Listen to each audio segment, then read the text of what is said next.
Oke, halo selamat siang teman-teman real estate agent dimanapun Anda berada. Selamat siang Pak Edi, Selamat Pak Edi siang. Mulyawan. Yes, Selamat pagi. thank you. Selamat pagi.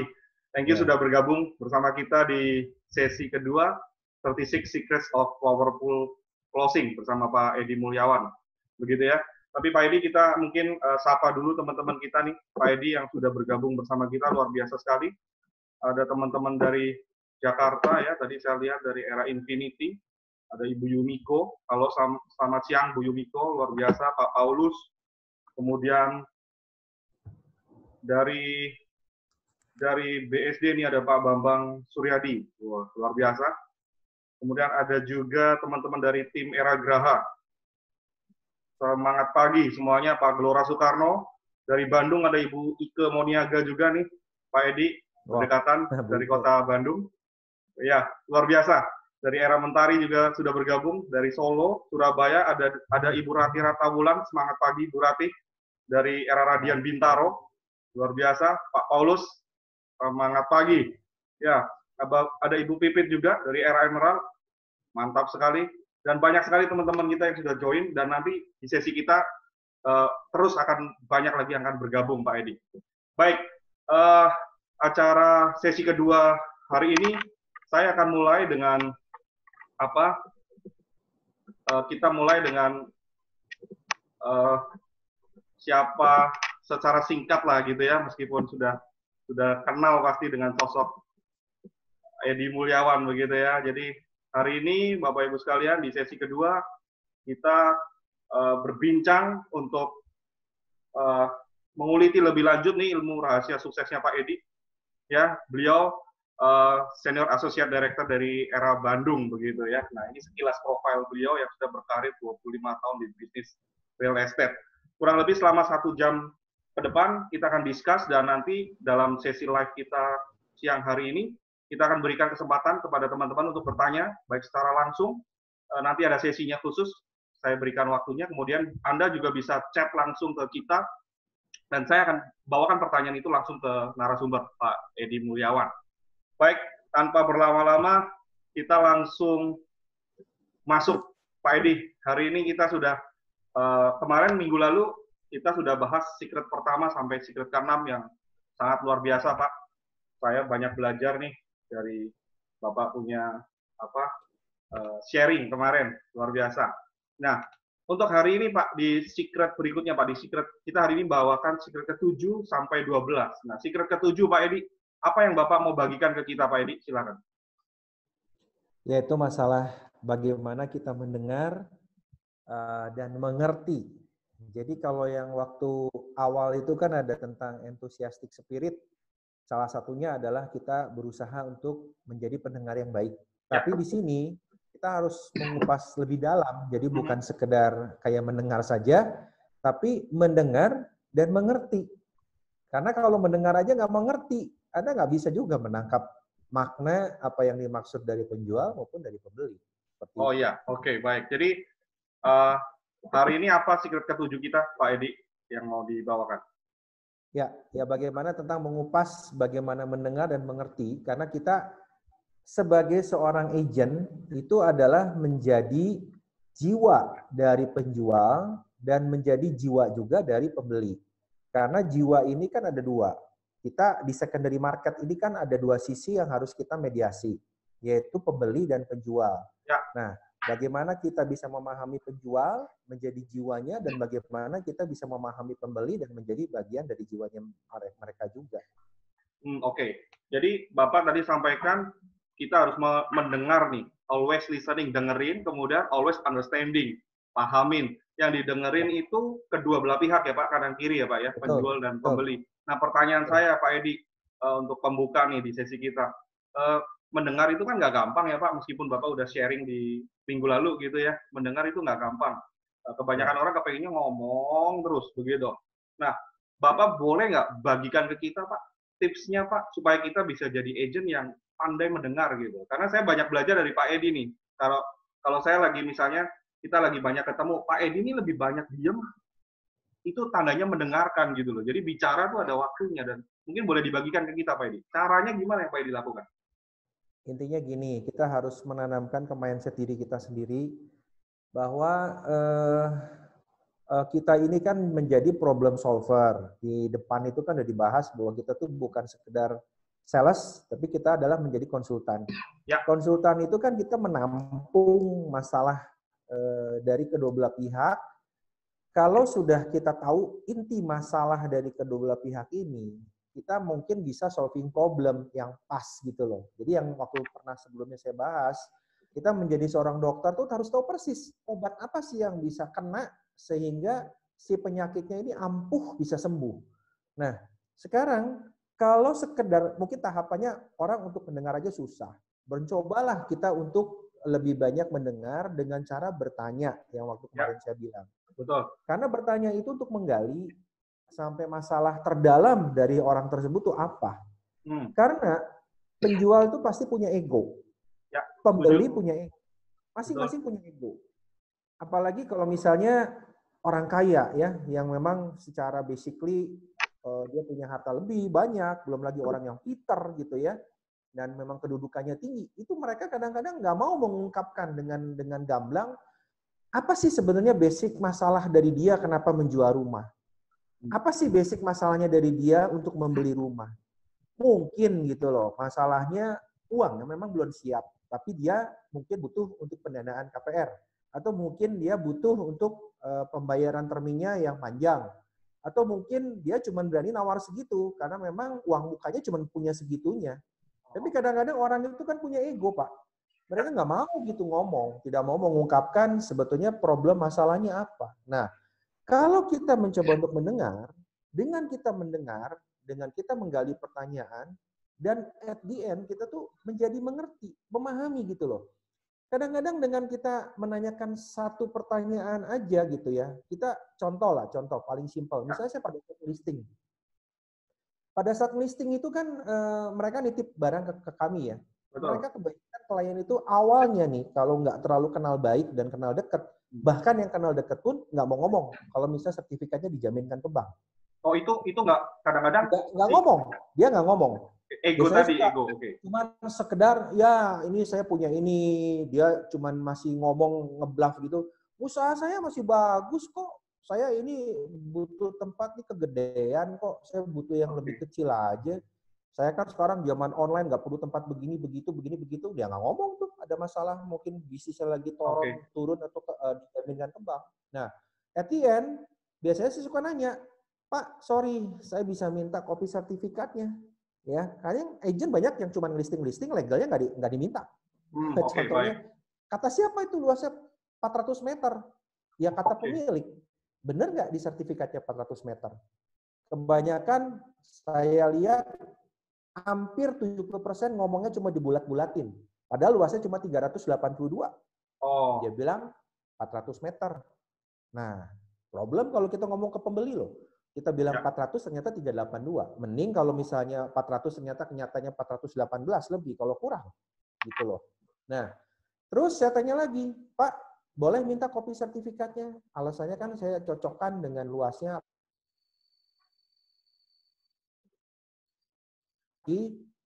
Sertifikatnya ini, Pak, sorry, kalau nanti misalnya Bapak mesti tanda tangan kan mesti berdua lah ya. Nah, kira-kira kalau misalnya Bapak ini dijaminkan di bank atau tidak, maaf ya Pak, punten gitu, sorry. Karena kalau dijaminkan ke bank, kita juga harus ada minta permit gitu dari bank. Jangan sampai nanti dijual sekian rupiah, ternyata untuk nutup ke banknya kan nggak cukup gitu loh. Lalu juga ada masalah lagi kalau suka nanya. Saya suka bawa contoh kasus. Contohnya begini Pak. Biasanya kalau pengusaha itu kan suka mengkaitkan satu sertifikat dengan sertifikat lainnya. Ada 4-5 sertifikat digabung, dia pinjamannya adalah sifatnya pari passu. Pari passu itu keterkaitan antara satu sertifikat dengan yang lain. Ya. Padahal kalau ditebus si rumah A, ternyata itu jaminan untuk appraisal nilai rumah A itu nggak cukup. Sehingga dia harus tebus semuanya. Nah, kalau semuanya ini yang 4-nya nggak dijual gimana? Nah, ini yang teman-teman harus cermati loh. Saya berapa kali ngalamin problem di situ. Nah, nanti gitu loh. Betul. Nanti problem itu Bapak tahan dulu. Nanti kita akan bahas di secret yang belakang loh Pak ya. Jangan kita share semua di sini di awal dulu.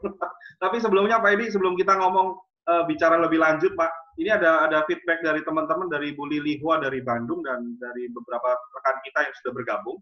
Udah ada ratusan teman-teman sudah bergabung bersama kita siang hari ini Pak Edi. Suara Bapak kurang jelas Pak. Suaranya terlalu kecil Pak Edi. Audio Bapak terlalu kecil. Halo Pak Edi. Ya. Yes, Pak. Ini ada feedback dari teman-teman dari yang ikut kita acara hari ini. Mereka suara Bapak mungkin lebih keras lagi, Pak. Audio Bapak lebih keras lagi, Pak. Kenapa, Pak? Suaranya Bapak kecil, Pak. Oh, ini jelas nggak? Yes, ya. Ini oke. Lebih jelas? Ya. Lebih jelas ya? Yes, oke, Pak Edi. Yes. Ya, saya harus pegang ini. Ya, oke. Sekarang saya mau lanjut nih, Pak Edi, ke Bapak punya yang tadi Bapak sharing ya. Always listening, always understanding. Ini kan bukan pekerjaan gampang. Tapi Bapak sempat juga menyinggung tadi ada dua bagian, ada penjual, ada pembeli. Tapi di buku Bapak tertulis di sana saya baca, hendaknya kalau kita mau sukses sebagai real estate agent, mestinya kita menjadi bagian dari jiwa penjual. Pertama nih. Kedua, dan kita juga menjadi bagian dari hati pembeli. Nah, ini maksudnya bagaimana, Pak? Ini nggak gampang loh, Pak. Bagian dari jiwa penjual, sekaligus jadi bagian dari hatinya si pembeli. Halo. Ya, halo Pak Edi, silakan. Ya, kedengar Pak? Yes. Pak Edi bisa dijelaskan mungkin yang tadi? Ya. Silakan. Ya, jadi gini, kan yang tadi itu saya bilang, kita itu kan problem solver. Jadi penjual itu kita harus pahami problem utamanya apa ya. Contoh kemarin saya ada transaksi di akhir tahun itu dari penjual yang memang sudah kena cancer, kena CA, dan at the end seminggu sesudah transaksi ya dipanggil sama yang di atas ya, sama Tuhan. Saya merasa bersyukur sekali karena Tuhan udah kasih jalan bukan cuman buat sayanya tapi buat keluarga mereka, karena memang itu sudah menjadi amanat sebelum dia meninggal bahwa dia harus berbagi untuk zakat dari apa yang dia punya dan dia harus membagi aset itu untuk anaknya 2 orang. Jadi sebelum meninggal itu waktu transaksi juga itu terus terang kita datang ke rumah sakit dalam kondisi memang bapaknya baru aja berapa hari masuk di rumah sakit. Nah, saya tahu persis keluarga ini harus pindah. Ya, dalam hal itu saya memahami kalau dia pindah juga dia belum ada rumah. Dia ada satu tempat di Bandung juga yang dipakai kos-kosan, cuman ada 1 kamar kosong, tapi itu juga rasanya tidak manusiawi. Kalau waktu itu bapaknya masih belum meninggal kan, masa orang sakit harus ditempatkan di kamar mungkin ukuran cuma 3x3 gitu loh. Nah, artinya saya pahami persis bahwa kalau dapat uang dari sini, dia harus cari rumah lagi. Dan itu takes time. Dia minta butuh waktu pengosongan 6 bulan. Bagi pembeli, atau bagi mungkin agent ngerasa 6 bulan kan terlalu lama, nggak common gitu loh. Nah, tapi saya coba kasih pengertian itu, kebetulan pembelinya juga memang istrinya ini udah cocok sekali gitu sama rumah itu, ngebet lah istilahnya. Tapi si suaminya ini, ya ini suaminya biasalah, mungkin dia berhitung. Saya sudah jelas bahwa ini beli pakai KPR, ya. Nah, terus sekarang dengan KPR ini, dia kebayangkan udah 6 bulan bayarin bunga, tapi nggak bisa nikmatin rumahnya. Nah, tapi mau nggak mau, kita mencoba mensentuh dari sisi kemanusiaannya, bahwa Pak pembeli tolong mengertilah bahwa memang ada kondisi seperti itu, dan pemahaman buat dianya sendiri adalah, kalau gitu saya bilang solusinya ini aja, supaya sama-sama enak. Bagaimana kalau ada duit yang ditahan, dana yang ditahan, tapi nilainya cukup besar. Jadi karena 6 bulan ini mungkin dihitung aja lah, mungkin kurang lebih sekitar hampir 5% atau di atas 5%, hampir 10% lah yang ditahan. Dan waktu itu karena KPR, otomatis dana itu kan nggak ditahan dari uang mukanya, tapi dari banknya yang ngelok gitu loh, bahwa ini dana cair ini sudah cair semua, tetapi ada sekian persen itu yang nggak bisa dicairkan sampai pemilik mengosongkan. Nah, jadi berbagai macam transaksi itu mesti ada aja ketidakserasian antara keinginan penjual dan pembeli.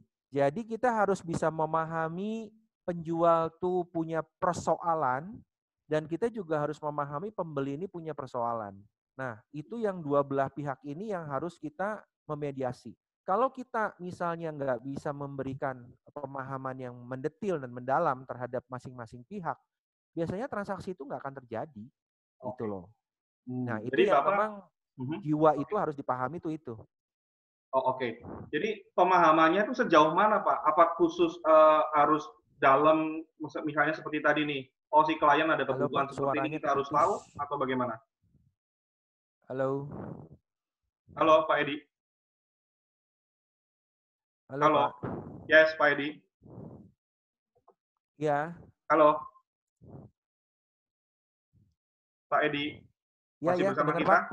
Yes, signal Bapak sepertinya di sana agak terganggu sedikit, Pak. Di tempat kita kencang sekali. Oh gitu ya. Yes, di tempat Bapak sepertinya agak gangguan mungkin. Sinyalnya jelek. Sekarang sudah normal? Sudah bisa dengar saya lagi, Pak? Halo. Yes, Pak Edi. Ya, kedengar Pak. Ya, oke. Pak Edi, tadi Bapak bilang kan cerita sedikit contoh kasus gitu ya, bahwa pembeli penjual begini, mereka masing-masing punya problem. Nah, kita sebagai agent harus tahu tuh taunya sedalam apa, Pak? Gimana Pak? Kita harus tahu problem mereka itu sedalam apa, batasnya tuh seperti apa gitu. Kan kadang-kadang kalau kita nanyanya terlalu jauh, nanti dikiranya lu mau ngapain sok tahu, padahal tujuan kita jadi agent, kita mau bantuin kan dengan problem ini. Gitu. Ya, intinya ya problem sebatas yang terkait dengan jual beli rumahnya ya. Maksudnya Oke. kan masalah misalnya pada saat kita negosiasi harga, itu kesatukan bukan cuman price yang kita omongin, tetapi juga masalah cara bayar. Cara bayar yang berikutnya adalah pengosongan rumahnya kapan. Karena 3 item itu pegang peranan penting. Kita nggak bisa cuma deal sekedar bicara, oke, harganya udah sepakat begini. Cara bayarnya setuju nggak? Nah, pengosongannya dan serah terima kuncinya kapan? Setuju nggak? Karena kalau ada 2 hal item itu juga yang tidak sepakat, itu percuma, harga juga belum tentu sepakat. Jadi 3 item ini yang harus dinegosiasi dari tahap awal. Jangan cuma deal aja, cara bayarnya nggak diobrolin, lalu masalah kewajiban masing-masing yang nggak diobrolin, lalu pada saat mau di depan notaris, mereka beribut soal biaya notaris apa yang nanggung, nah itu kan yang jadi masalah seperti itu. Oke. Jadi kita poinnya tadi dengan kita banyak mendengar, kemudian kita memahami, dan dengan kita memahami kita jadi agent bisa jadi jembatan yang baik buat klien kita begitu ya, Ya, Edi ya, betul. untuk poin secret number 7 ini. Oke, thank you. Oke, ini Pak Edi, teman-teman di sini saya lihat sudah banyak sekali yang nggak sabar ingin tanya sama Bapak nih, tapi sayang sekali saya mesti tahan dulu karena kita mesti bahas dulu secret-secret yang Pak Edi bagikan. Kemudian nanti saya berikan kesempatan buat teman-teman di sini untuk bertanya. Jadi yang sudah raise hand, mohon bersabar. Silakan mungkin boleh chat di sini biar saya nanti tanyakan langsung ke Pak Edi, gitu ya. Baik, Pak Edi. Sekarang kita menginjak ke secret yang berikutnya, Pak Edi. Oke. Kita masuk ke secret yang ke-8 ya. Di sini Pak Edi mengatakan bahwa create your insight harness. Ini judulnya menurut saya luar biasa sekali nih Pak. Create your insight harness. Jadi sebagai seorang real estate agent Pak, harness seperti apa Pak yang kita harus pakai? Apa amunisi seperti apa yang saya harus, misalnya saya jadi real estate agent nih, saya kepingin seperti Bapak, saya harus tampil seperti apa? Persiapan-persiapan seperti apa? Atau mungkin harness dalam tanda kutip seperti seorang petarung begitu kalau di zaman Romawi kuno dulu kan, wah dia pakai topong, baju zirah segala macam. Mungkin Pak Edi boleh cerita ke teman-teman, silakan. Ya, harness itu kan sebetulnya semacam di zaman Romawi kuno ya. Mungkin Pak David ada tampilan gambarnya nggak? Biar teman-teman bisa ngebayangkan harness itu apa. Yes. Ongoing. Harness. Yes. Silakan Pak Edi. Nah, itu loh ya. Itu yang dibilang harness itu adalah dari atas sampai ke kaki yang dipakai termasuk tameng, termasuk pedang, itu adalah yang disebut harness. Jadi yang pertama adalah pelindung kepala. Ya. pelindung kepala itu punya maksud bahwa kita tuh harus punya mindset yang benar. Yaitu kita sebagai konsultan, bukan sebagai seorang sales, calo apalagi. Kita memang tujuannya adalah mau bantu orang. Yes, Jangan kita yes. ngakunya di kartu nama konsultan properti, tapi kelakuannya kayak calo, gitu loh. Percumalah buat apa gitu loh. Kita bawa brand, Ya, tapi kelakuannya tidak sesuai dengan brand yang kita bawa. Ya, ya. Jadi untuk yang pertama Pak Edi, mohon maaf saya potong. Tadi Bapak bilang harness yang pertama adalah ketopong tadi, helm gitu ya, seperti helm gitu ya. ya, Itu melindungi kita dari serangan musuh yang Bapak maksudkan tadi, real estate agent mesti punya mindset yang benar. Dan betul. mindset yang benar ini kita sudah bahas di pertemuan minggu lalu ya, Pak Edi ya. Dan juga yang Ya, tadi Pak Edi sampaikan mengenai konsultan dan sales juga ya. kita sudah bahas juga ya di Oke, pertemuan sebelumnya. Oke, baik. ya. Kemudian Nah, harness berikutnya apa Pak Edi? adalah baju zirah, baju Baju pelindung zirah. tubuh. Oke. Nah, Oke. itu adalah kita harus punya hati yang mau melayani orang lain, bantu Hmm, sesama. oke. Jadi Melayani contoh seperti seperti apa, Pak? Nah, saat inilah lagi zaman kita corona ya. Kan hmm, kita di WA grup banyak bantu tuh orang yang ojol, bantu yang tetangga kita yang miskin segala macam. Kita pun sebetulnya membantu klien loh. Klien kita di saat ini mereka banyak yang butuh untuk mendapatkan fresh money. hmm, Fresh money-nya ini bukan cuma untuk diri pribadi. Banyak pengusaha yang butuh untuk membayar karyawannya, hmm. terutama juga ini bentar lagi mau bayar THR. Kita membantu satu orang, kita bisa membantu ribuan orang. Oke. Betul Wow. ya? Jadi kita Yes. punya hati loh melayani. Benar-benar kita serius mau membantu orang. Bahwa ini adalah amanah dari Tuhan. Kalau kita dititipin untuk menjualkan barang orang lain yang lagi butuh, jangan kitanya seperti cuek gitu loh ya. Kita harus benar-benar full heart dengan passion, dengan hati mau melayani mereka. Itu Oke. yang makanya kita pelindung tubuh itu harus punya hati yang melayani dan bantu sesama. Wow. Seperti itu. Tadi yang Bapak sampaikan luar biasa sekali. Jadi di balik ketika seorang real estate agent membantu customer, sebenarnya bisa saja banyak orang yang bergantung di belakang customer tersebut ya Pak ya. Jadi Betul, kita betul. sebenarnya membantu banyak sekali orang Iya, dengan apa yang sedang kita kerjakan begitu ya Pak ya. iya, iya, betul. Luar biasa. Nah, Thank you Pak Edi. lalu berikutnya adalah tameng. Tameng. Tameng itu Tameng, oke. adalah ya, tameng itu kan untuk menghalau serangan dari luar, ya. Jadi artinya kita juga kalau udah ketemu klien-klien yang lagi stres, yang lagi Hmm, banyak masalah, hmm. itu kadang-kadang mereka kan juga suka ya sometimes mungkin kita diomelin, kadang kita juga suka dimarahin. Ya jangan baperan lah gitu, jangan seolah sedikit-sedikit dibawa perasaan. Ah, itu mah klien itu mah nyebelin. Males hubungan sama dia. Apa ya? Itu kan Padahal dia namanya kita harus dia yang paham kasih lah. dia yang kasih kita ini ya Pak, listing gitu ya, Iya, properti. ya paham lah. Orang semua juga lagi stres kan. Dia juga Oh, mungkin lagi stres gitu kan. Ya biarin aja mungkin hari ini marah, besok juga mungkin enggak. Atau ya, mungkin ya. lagi bad mood. Ya dia lagi terima telepon tiba-tiba marah-marah ya sudah aja gitu ya. Hmm. Namanya juga manusia, kita juga bisa marah kan gitu. Nah, jadi jangan Ya, banyak alasan juga lah bahwa kita tetap harus berjuang semaksimal mungkin dengan dalih corona seperti ini. Kita bisa bilang, ya udah Pak, nanti aja Pak ngelihatnya kalau coronanya udah selesai ya. Coronanya nggak tahu kapan selesainya. Gitu yes. kan. Seperti Ya, itu. oke. Lalu berikutnya Baik. adalah kasut. Kasut Oke. itu adalah yang dipakai untuk melindungi kaki kan. Hmm. Nah, Maksudnya apa? artinya kaki itu kita harus melangkah dalam koridor yang benar gitu loh. Oh, Seperti sebelumnya jangan jadi agen-agen abal-abal yang saya bilang pengen cari jalan pintas gitu ya. hmm. Tetapi memang kita harus bisa ikutin prosesnya. Memang betul tujuan kita adalah mencari uang, mencari komisi. Betul. Tapi komisi itu adalah cuman sebagai akibat. Hmm. Akibat dari suatu proses yang panjang. Nggak bisa tanpa proses yang kita lalui, hasil uang itu tiba-tiba di depan mata. Itu yang Oh, dari oke. sebelumnya yang saya udah kasih tahu. Oh, baik. Seperti itu.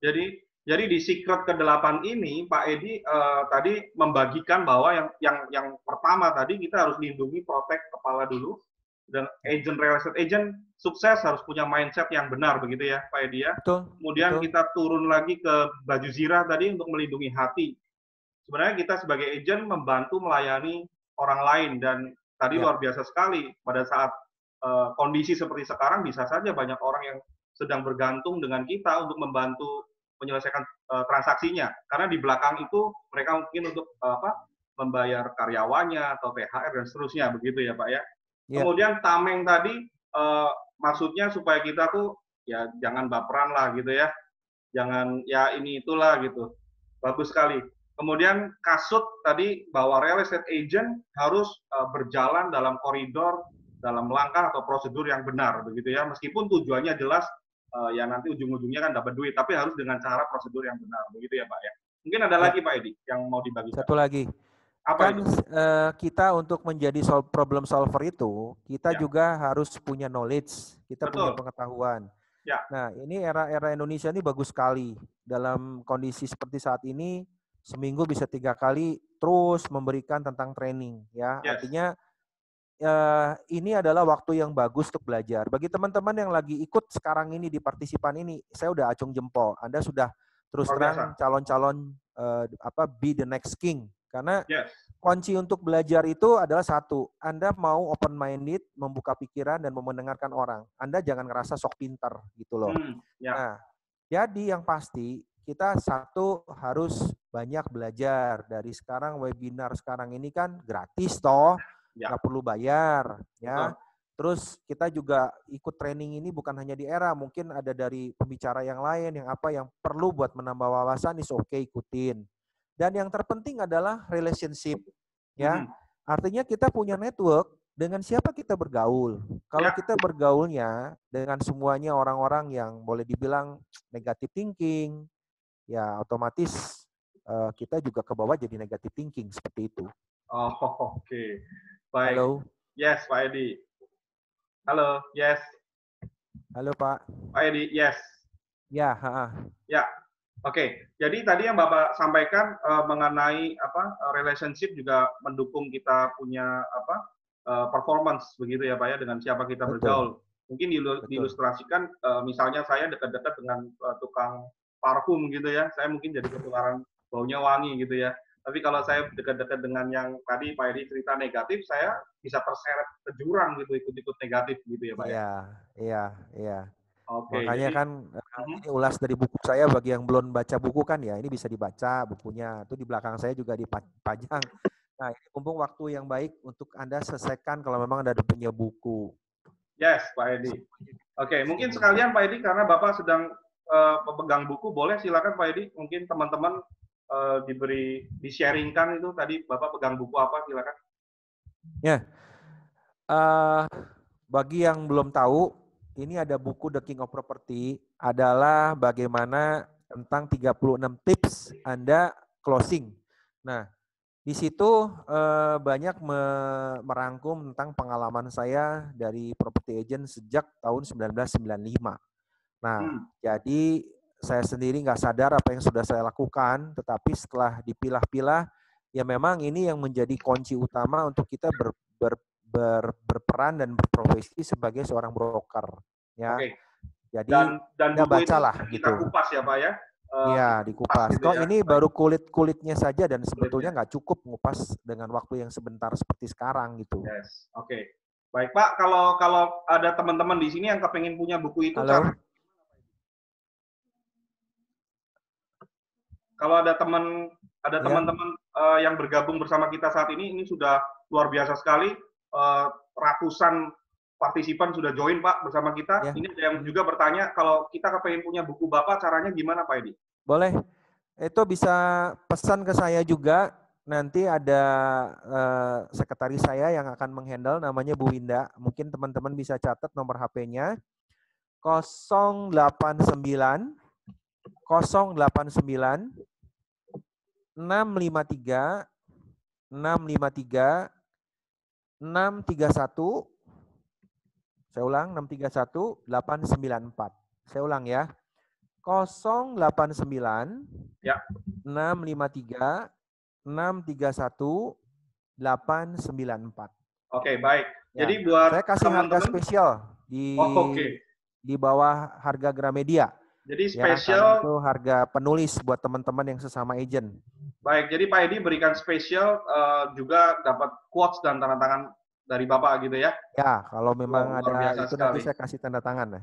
Wow, luar biasa. Pak Edi, baik. Mungkin teman-teman saya sedikit review tadi yang Pak Edi sampaikan bahwa jika ada teman-teman yang tertarik untuk mendapatkan buku dari Pak Edi, The King of Property, silakan bisa menghubungi Ibu Winda di 0896 536 31894. Saya ulangi lagi, 0896 536 31894. Baik Pak Edi, kita sudah masuk di dua secret ya, secret ke-8 dan sekarang kita masuk ke secret berikutnya Pak Edi, karena secretnya luar biasa nih yang berikutnya. Um, kita ngomong mengenai self confidence in crisis dan ini sangat related dengan kondisi kita saat ini nih Pak Edi ya, untuk topik yang Bapak sampaikan, self confidence in crisis. Ini maksudnya percaya diri nih Pak, ngomongin self confidence. Bagaimana mungkin Pak, misalnya saya nih, saya seorang real estate agent sekarang lagi krisis. Gimana saya mungkin Pak bisa percaya diri Pak, kondisi lagi begini? Iya, itu kan harus nomor satu itu dulu. Kan saya udah bilang di awal, kita selalu harus punya enthusiastic spirit. Kita Ya, harus oke. punya positive mindset. Yes. Nah, dengan Era Indonesia mengadakan training begini, ini kan bagus sekali untuk terus kita mengencourage orang-orang yang lagi loyo, yang lagi lemes gitu ya, untuk terus keep moving forward.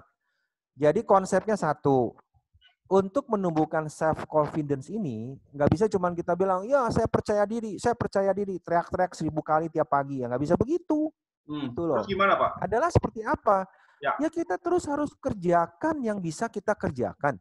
Justru dalam kondisi krisis begini kerjaannya banyak kok, apa tuh Pak? banyak banget. Kadang-kadang Pak, saya pribadi nih Pak, kadang-kadang kalau dalam kondisi krisis gitu ya, saya lebih lebih mudah untuk terpaku Pak. Aduh, kan kondisi lagi begini. Saya lebih banyak ngeluh Pak, bukan lebih banyak bertindak. Saya kadang-kadang lebih pinter cari alasan Pak, excuse. Aduh, kondisi kan lagi begini. Sedangkan tadi Pak Edi bilang pada saat kita seperti ini sebenarnya banyak banget yang kita kerjain sebagai seorang agent. Apa itu Pak? Contohnya apa Pak Edi? Contoh, Ya, contoh contohnya. ya. Tadi kan waktu di bab 8 kan disebut kita punya hati yang mau melayani. Yes. Ya, bentuk pelayanan kita itu nggak jauh-jauh lah. Kita nggak usah bilang, ya kalau orang kaya kan itu mungkin bisa nggak bagi-bagi sembako. Ya. Lah, kita kan bukan orang kaya. Ya, itu kan kekayaan kita tuh kan bukan cuma diukur dari harta yang kita punya. Kita punya knowledge, kita punya kemampuan, yaitu seorang property agent di mana kita bisa membantu klien yang sedang memerlukan, dan khususnya di belakang klien yang memerlukan itu ada ribuan orang banyak yang menggantungkan hidupnya pada dia. Itu sama aja kita sudah menolong loh itu. Ya. Nah, salah satu caranya adalah ya seperti saat ini, dari punya listing-listing lama yang sudah ada di saya, kontakin satu-satu, Oh, telepon satu-satu, oke. cari mana yang sangat butuh, yang sangat urgent. Yang sangat urgent ini ya kita harus promosikan. Promosikannya dengan cara apa ya? Sekarang nggak bisa keluar, nggak bisa apa ya, saat nggak lain nggak bukan ya, kita masukin ke FB, ke IG, ke medsos, OLX, ataupun apapun itu kita share kepada klien-klien kita bikin video, kita bikin foto yang bagus. Ya seperti itu. Sekarang mungkin pada saat lagi kondisinya baik, kita mungkin jarang update sama pemilik-pemilik lama. Mungkin kita sibuk dengan closing, dengan selling yang baru-baru gitu ya. Tahu-tahu pemilik lama dilupain. Ya. Banyak yang sudah ditelepon balik sekian bulan udah nggak dikontak, dicek lagi Oh. propertinya terjual sama agent lain. Jadi Nah, dalam kondisi seperti ini, Pak Edi memanfaatkan waktu untuk apa tadi? Untuk follow up, untuk kontak lagi, refresh lagi seperti iya, itu ya. betul. Oke, baik, baik. Mungkin silakan dilanjutkan Pak yang tadi. Iya. Jadi kuncinya adalah bahwa kita sendiri tuh harus jadi problem solver buat mereka gitu loh. Seperti tadi waktu pagi sebelum saya datang ke sini, saya juga masih sempat ketemu dengan salah satu klien yang memang lagi urgent banget dan butuh banget untuk menjual propertinya gitu loh. Sebetulnya dia Hmm. memang sudah give up ke bank, udah pernah dilelang tapi lelangnya nggak ada pembeli juga, tapi bank masih memberi kesempatan kepada dia untuk dikasih waktu untuk menjual secara sendirilah gitu loh. Jadi mungkin dia ada pengen dapat uang lebih yang selain ditutup ke bank, dia pengen ada duit lebihnya sedikit, memang nggak banyak ya, tapi buat dia itu sangat berarti sekali gitu loh. Oh. Nah, kita datang kan sebagai dewa penolong harusnya, bukan malah kita ngomong ke sana ngeluh-ngeluh. Oh. Yang penting kita kuasai marketnya, kita tahu persis bahwa apa yang dijual ini sudah cukup reasonable harganya dan tidak mengada-ada. Ya, memang ini kan sesuatu peluang buat kita juga untuk kita bisa closing walaupun kondisi seperti saat ini. Karena kita yakin kok Tuhan tuh nggak buta. Selama kita bekerja on the track, kita bekerja pastilah kita pasti ada jalan kok dikasih berkat gitu loh. Nggak mungkin kita udah kerja capek-capek berkatnya nggak ada sama sekali, itu nggak mungkin. Yes. Kecuali kalau Anda tidur-tidur aja di rumah ya, jangan ngarap lah hujan berkat kan, itu kan namanya ngimpi. Gitu. Baik, Pak Edi. Pak, jadi poinnya adalah Bapak tadi sampaikan percaya diri ini sebenarnya fundamental sekali ya Pak ya. Jadi kita juga harus punya rasa percaya diri, karena kalau kembali lagi ke sesi sebelumnya, di pertemuan sesi yang pertama, Pak Edi juga singgung, percaya diri juga ini bisa mungkin dikaitkan dengan apa yang namanya frekuensi atau energi, begitu ya Pak ya. Jadi kalau kita jadi seorang real estate agent, kita nggak pede, gimana mungkin klien pede sama kita gitu ya Pak Edi ya. Betul. Jadi dia kita juga berangkat harus pede dulu. Kusam, mukanya udah murem gitu. Kita datang ke sana mukanya kusam juga, murem juga. Lah kok kamu datang ke saya kayaknya sama-sama putus asa. Baik, Pak Edi, luar biasa sekali. Kita masuk di secret yang ke-8.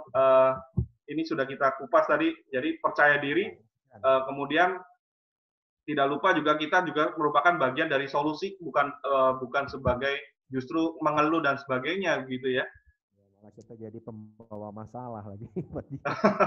Pembawa masalah. Mungkin Pak Edi suaranya agak hilang, agak kecil Pak Edi suaranya. Oh iya. Ini. Nah, ini lagi. Udah kembali lagi. Ya, Oke. Dan tadi Pak Edi mengunci secret ke-8 ini dengan kata-kata yang cukup luar biasa sekali bagi saya, dan saya rasa teman-teman juga sepakat dengan saya bahwa Pak Edi mengatakan bahwa Tuhan pasti tahu kita bekerja keras sejauh mana, dan dapat kita ngomong mungkin bahwa upaya kita, kerja keras kita, tentu hasilnya juga nggak akan dibohongi lah ya. Kita nggak pernah bohong, upaya tidak pernah mengkhianati hasil, istilahnya begitu ya Pak ya. Iya. Dan jangan pernah ngarep ada uang di depan rumah datang kalau kita nggak ada kerja keras gitu, intinya poinnya begitu ya Pak ya. Iya. Baik Pak Edi, luar biasa, thank you Pak. Kita sekarang masuk ke secret yang berikutnya Pak Edi. Ke secret yang ke-10 Pak Edi. Di sini dikatakan Pak Edi menyampaikan persistent in every circumstance. Ini again Pak, ini hari ini kita adakan sesi ini again sama dengan secret ke-9 Pak. Lagi-lagi kok cocok banget nih yang kita bahas dengan kenyataan yang kita sedang hadapi hari ini Pak. Persistent in every circumstance. Gimana seorang real estate agent, gimana sosok Edi Mulyawan bisa persisten, sedangkan circumstance-nya setiap hari berubah-ubah loh Pak. Kondisinya mau apapun terjadi. Khusus hari ini yang tadi Bapak katakan, kita sedang menghadapi corona gitu. Nah, ini tipsnya dari Pak Edi gimana Pak untuk supaya kita jadi real estate agent persisten? Silakan. Tiap hari kita harus produktif, walaupun kita juga work from home. Oke, itu produktif gimana Pak? Produktif itu ya contoh, kalau saya pagi kan saya awali pasti dengan doa. Sejam setengah saya habiskan waktu dengan doa. Lalu berikutnya adalah exercise. Saya kan harus tetap menjaga badan saya tetap fit. Nah, dari situ ya aktivitas kerjaan ya sudah mulai jalan. Harus dilakukan terus bahkan sampai sore sampai malam. Walaupun sampai malam bukan berarti kita kelayaban keluar rumah juga ya. Tapi dalam arti kan ada hari-hari itu yang dimana terus kita kerjakan, entah kontak klien, entah kita bikin media promosi, entah misalnya saya saat ini misalnya mau Zoom meeting, saya juga harus baca-baca ulang lagi bukunya, walaupun buku itu yang saya yang yang saya tulis. Tapi kayak tadi sembari sebelum saya ikut Zoom meeting, karena klien itu mendesak pengen ketemu, ya saya ketemulah dengan orang itu kan. Termasuk ada beberapa transaksi yang memang sedang on the track, harus saya pantau karena problemnya sekarang jauh lebih sulit, lebih kompleks dibanding yang normal, ya itu harus dikerjakan. Jadi day by day itu tidak ada yang namanya waktu untuk nganggur gitu loh. Jadi dalam kondisi seperti ini jangan Anda di rumah malah jadi Anda tidur-tiduran, Anda mungkin ngerasa jadi tidak produktif.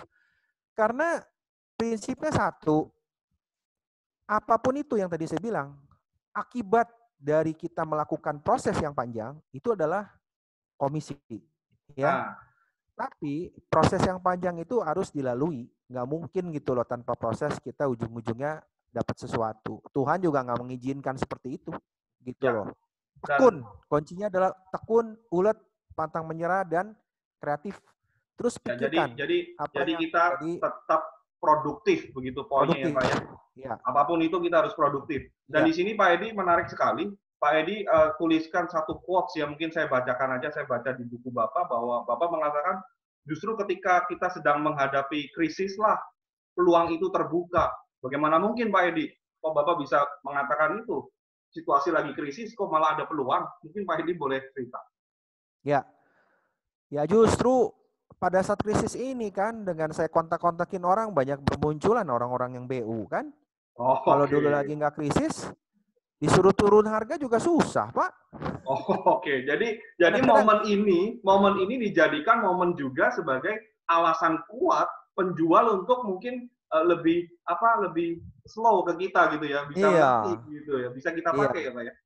Kemarin tadi malam juga ada dari salah satu tim saya juga, malah ada yang sengaja pembeli yang nyari-nyari gitu loh. Oh, Malam-malam dia WA saya, Pak ini punya barang apa aja daerah Bandung Utara. Ini hari ini dia mau survei itu. Hari ini aja ada pembeli yang mau survei.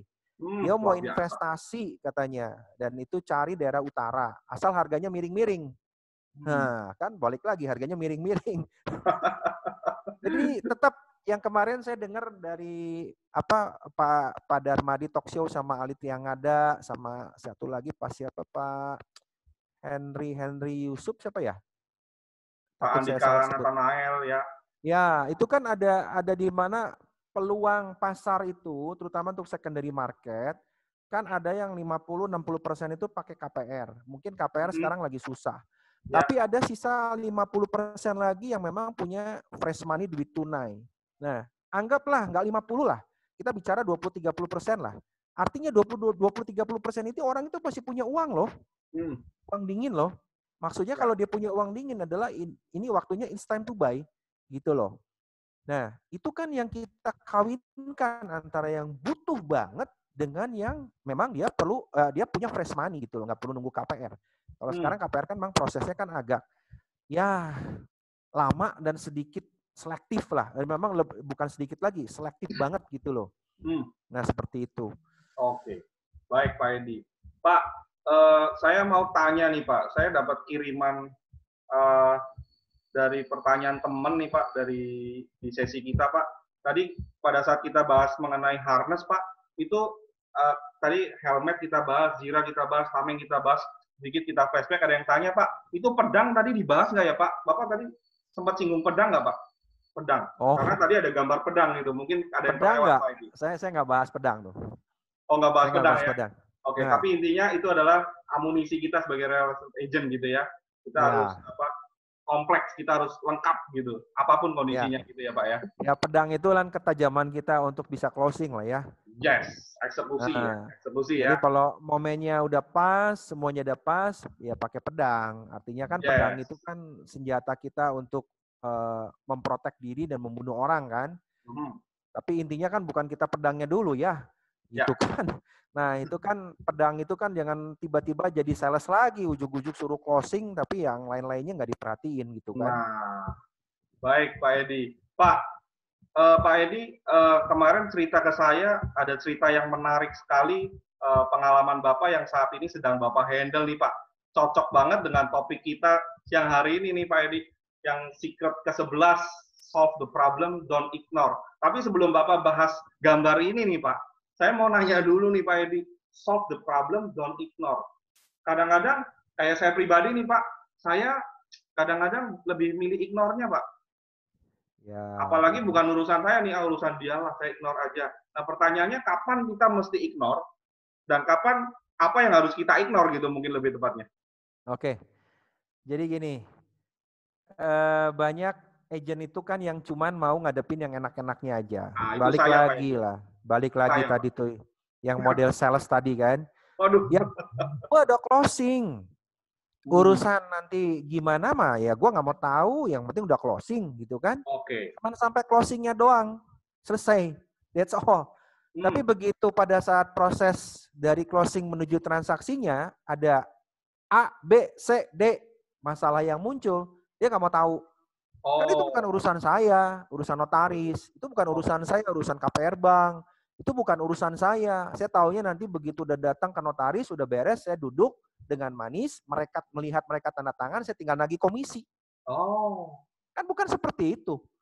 Emangnya proses yang panjang itu kalau Anda nggak melalui, terus Anda mau pinternya dari mana? Anda mau mengambil empati dari pihak pembeli atau penjual dari mana? Contoh, kalau saya mengerjakannya sendiri, itu nggak ada masalah. Saya kontak A, penjual, dan B, pembeli. Tapi kalau misalnya saya co-broking, bagaimana coba? Yang satunya nggak mau peduli. Anggaplah dia pegang penjual, ya, saya pegang pembeli. Masalahnya ada di penjual gitu loh. Tapi yang si agentnya ini nggak peduli. Akhirnya kan saya harus masuk dong, membereskan masalahnya penjual.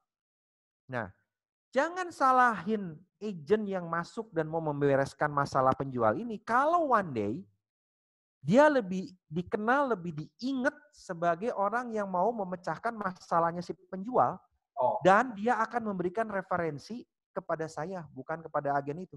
Jadi maksudnya Pak Edi, umpama nih, saya punya penjual gitu ya, Pak Edi di sisi pembeli gitu. Nah, penjual saya punya masalah, tapi saya nggak ignore nih, saya nggak mau urus deh. Akhirnya penjual itu dibantu oleh Pak Edi. Take over.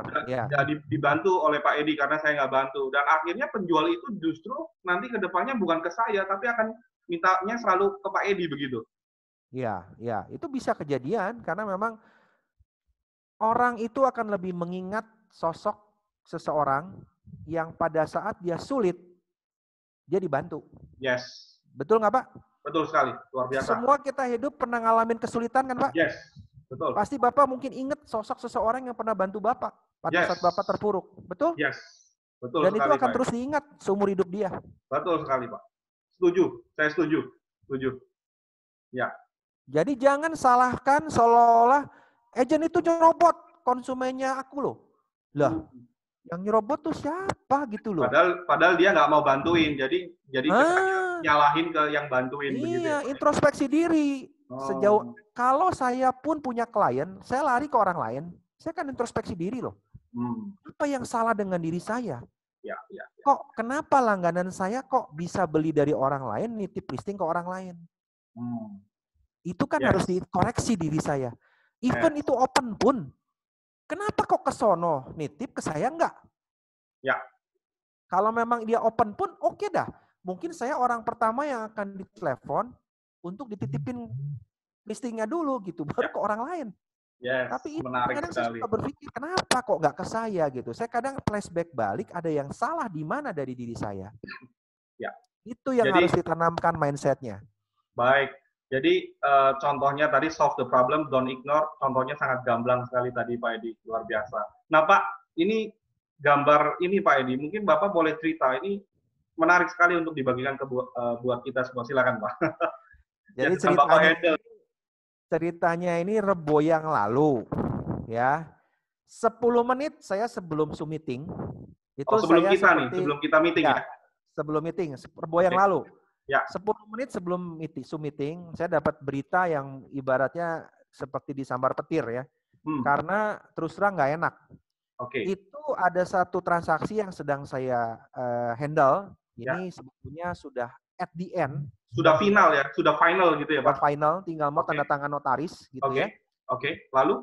Tiba-tiba ini terus terang yang mau di-handle ini adalah sewaan untuk satu perusahaan pom bensin. Baik. Ya. Nah, dia ada konsultan, karena semua pom bensin ini tidak bergerak sendiri, tapi semua dia memakai konsultan yang sifatnya outsourcing. Ya.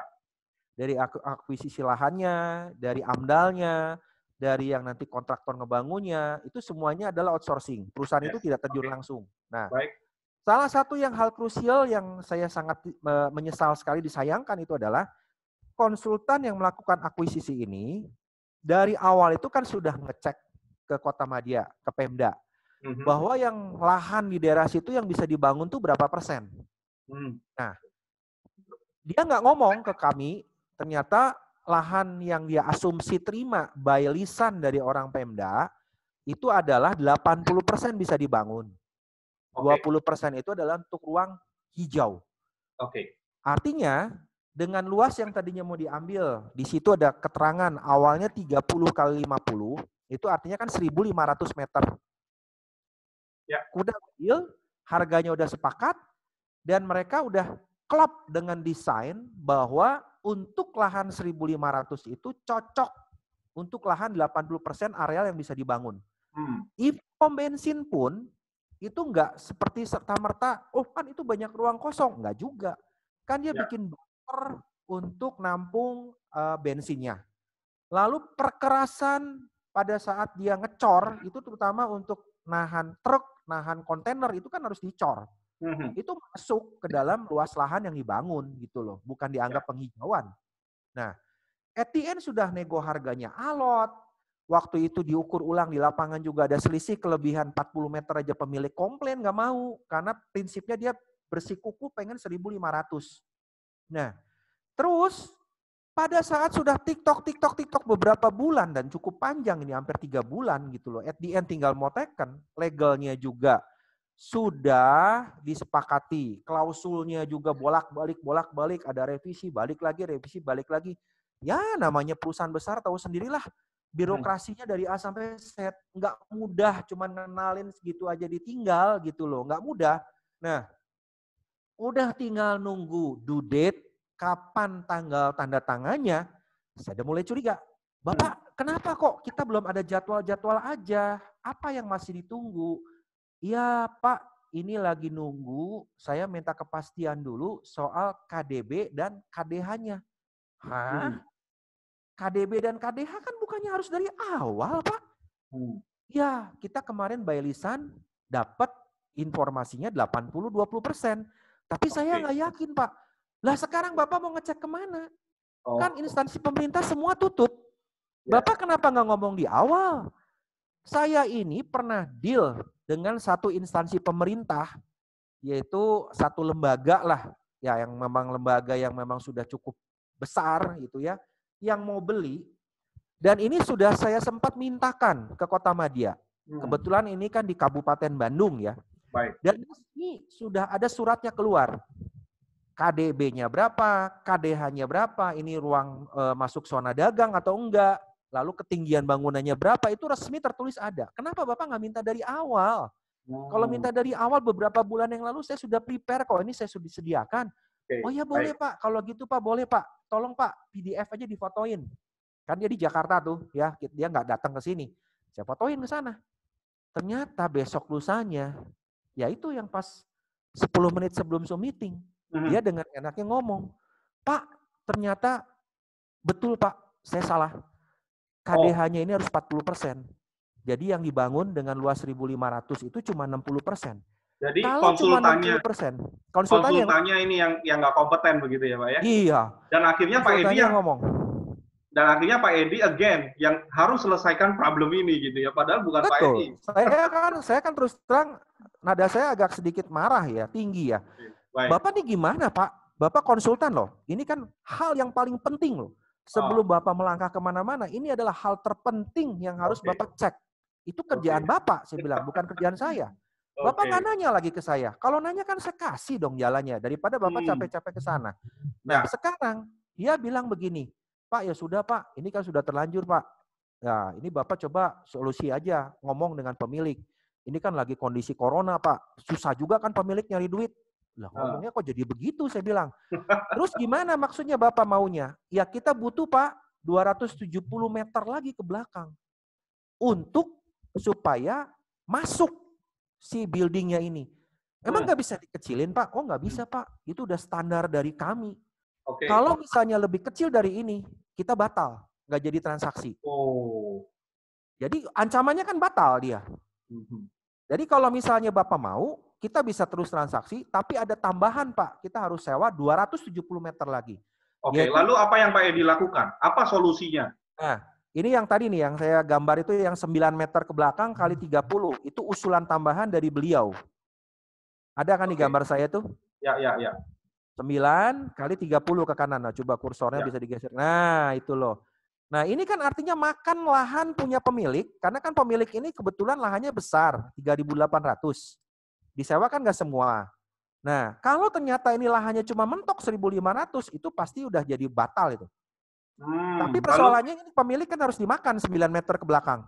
ya, Saya kan balik lagi, Pak. Bapak tahu sendiri pemilik. Pemiliknya kebetulan bukan satu orang, ada 4-5 orang, grup pengusaha ya. Oke. Dia bilang kemarin aja lebih 40 meter aja dia masalahin loh dari segi duitnya. Ini Oke. Bapak 270 meter. Bapak emang nggak bisa harganya dinaikin? Nggak bisa, Pak. Sudah keputusan dari kami final. Kalau Bapak mau Akhirnya, terus, oke. Kalau enggak ya sudah. Kita katanya mungkin bedok, nggak jadi. wow. Waduh, Akhirnya kebayang. Pak Edi mengalah nih ceritanya. Ada yang Nah, dikorbankan Pak Edi. saya untuk ngomong begini direct to the point ke pemilik by phone, saya nggak bisa. Saya udah pasti ini harus ketemu ulang. Saya paksa konsultan yang dari Jakarta harus datang, ketemu dengan pemilik, menjelaskan duduk masalahnya, dan kita pecahkan bareng-bareng. Solusinya gimana? Kalau nggak ada solusi ya berarti kan sudah dong. Berarti sudah dianggap ini finish gitu, selesai. Tapi Nah, akhirnya solve ya Pak ya? solve. Karena pada saat ketemuan itu, saya juga mencoba berpikir untuk kepala dingin. Kita sama-sama berpikir untuk gimana solusinya. Pada saat kita juga kalau pas ketemu juga nyalahin dia terus juga udah nggak ada solving problemnya gitu kan. Karena kalau dia nyalahin juga belum tentu dia juga mau disalahin gitu oleh si perusahaan itu. Karena bisa jadi ketahuan belangnya dia yang ceroboh, dia mungkin bisa nggak dipakai lagi kan konsultan ini sama perusahaan itu. Jadi saya udah feeling orang ini pasti nggak akan mau memperjuangkan gitu. Karena dia bisa jadi mungkin nyari titik lain gitu kan. Nah, akhirnya pada saat ketemu, ya kita sama-sama pikirin, bisa nggak Pak kalau misalnya penambahan yang 9 kali 30-nya itu bukan ke belakang. Kalau ke belakang pemilik terus terang kemarin udah ngomong, saya keberatan. Karena di belakang itu dia mau pakai semacam gudang atau industri, sehingga dia perlu putaran untuk truk bisa muter. Kalau nggak cukup space-nya, itu truk itu nggak bisa muter balik. Nah, jadi solusinya, kemarin kita kasih way out yang win-win. Untuk penghijauan itu kita ngambil 3 meter ke kanan dan 3 meter ke belakang. Nah, dari win-win itu, saya berpikir bahwa ini yang sebelah kanan ini, yang ada tulisan Alfamart, Indomart, ATM Center, itu biasanya kalau pom bensin itu kan mesti di sampingnya itu kan mesti ada terkait, ada Alfamart, Indomart, ATM Center kan. Betul. Karena kalau orang udah mau masuk pintu tol, karena ini lokasinya dekat pintu tol, itu pasti dia beli air minum, aqua, ya, atau beli camilan, entah roti, entah apa. Atau dia isi ulang untuk kartu e-tolnya. ATM biasanya itu mesti ada. Saya bilang ini daripada cuma sekedar traffic yang lebarnya awalnya 14,4 tidak dimanfaatkan. Kenapa? Kita usulkan bikin penghijauan, nggak usah dikasih benteng ini. Cukup terbuka aja. Tapi yang disewa ini arealnya memang nggak boleh dibangun. Penghijauan. Nah ini seolah-olah dari POM itu bisa ngelihat ke sebelah kanan ada ATM, ada Alfamart, Indomart. Nah, bikin akses terbuka sedikit buat mobil. Akhirnya ada si konsultannya sepakat, pemiliknya sepakat, dan di belakang itu cuma diambil 3 meter. Karena dihitung, ternyata luas keseluruhannya masuk untuk tambahan KDH-nya. Luar biasa. Dan puji Tuhan, besok jam 1 siang sudah dijadwal schedule untuk tanda tangan. Wow, siap. Gitu loh. Dan bocorannya nih Pak Edi, ini nilainya kayak tadi kalau saya tidak salah info Pak Edi bilang meskipun sewa tapi nilainya mirip seperti kalau jual beli nilainya sekitar 8M transaksinya begitu ya Pak, meskipun sewa gitu ya. Jadi kan ini 20 tahun ya Pak. Pembayarannya itu kan per 5 tahun, 5 tahun, 5 tahun, 5 tahun. Dia bagi 4 kali termin. Nah, untuk yang tahap awal ini memang ada kenaikan kenaikan harga untuk pricing-nya itu berapa persen itu tiap ada tahun kedua naik sekian persen, tahun ketiga naik sekian persen, tahun keempat naik sekian persen, dan memang saya sudah punya tabungan untuk yang tahun ke-6, tahun ke-11, tahun ke-16 itu udah jelas komisi pasti saya terima. Nah, yang untuk tahap awal pembayaran pertama ini memang ya harus terima di awal ini ya kurang lebih seperti itulah gitu. Dahsyat. Dan ini bagus banget, solve the problem, don't ignore. Ini cocok banget dengan secret kita yang ke-11 ini Pak Edi. Dan Pak Edi pernah sampaikan ke saya juga kan bahwa tadi Pak Edi sempat mengalah juga gitu. Artinya kita put our ego, kita ngalah, kita pikirin solusi, dan gara-gara Pak Edi mengalah, malah Pak Edi menang gitu. Menangnya apa? Karena ternyata orang yang pihak pom bensin ini yang lagi cari tempat ini, dia juga minta Pak Edi cari 2 tempat lagi begitu ya Pak ya? Iya, iya. Luar Malah dia biasa. ada beberapa titik, kemarin saya ada usulin 1 tempat lagi, ya total jadi 3. 3, ini luar biasa. yang saya sudah ajukan ke mereka. Wow, luar biasa. Kita doakan semoga semuanya lancar Pak Edi ya. Amin. Luar biasa Pak Edi. Baik. Amin. Pak Edi, kita langsung ke yang berikutnya nih Pak Edi, ke yang terakhir, di secret yang terakhir nih Pak Edi, yang ke-12, karena teman-teman udah banyak banget yang mau nanya ke Pak Edi nih, sudah nggak sabar Pak. Secret yang ke-12, positive response to unknown call. Saya mau tarik sedikit ke belakang Pak Edi mengenai response to unknown call, begitu ya. Saya mau tarik ke belakang ke yang secret ke-11 tadi. Bapak di secret 11, Bapak tadi sempat ada deadlock karena konsultannya begini, kemudian Bapak paksa, maksudnya dalam tanda kutip, usul untuk di-meetingin lagi, untuk dimediasikan lagi, begitu ya. Nah, di situ saya lihat juga keterkaitan dengan secret yang ke-12 mengenai response to unknown call. Unknown call maksudnya di sini ada telepon lah atau apa. Nah, pertanyaan saya Pak, kita sebagai agent Pak, kapan menempatkan atau hal-hal apa aja yang do's and don't, misalnya pada saat kita ketemu orang, kita bolehnya ngapain? Pada saat kita telepon, kita bolehnya ngapain sih Pak? Mungkin respon seperti apa? Karena pada saat kita pasang iklan, sebenarnya yang telepon ke kita, misalnya, itu juga unknown call kan Pak? Jadi sikap kita bagaimana Pak Edi? Oke. Jadi gini, ada 2 telepon ya. Kedengar ya Pak ya? Suara Bapak mungkin lebih keras Pak, karena di sini agak kecil. Ya, ada 2 karakter penelepon. Oke, ini contoh secara telepon begitu ya Pak. Artinya kalau tadi kita lagi mediasi orang, kita nggak boleh by phone ya Pak, harus ketemu. Ya. Ya, oke. Kita ngomong sekarang yang by phone Pak, silakan.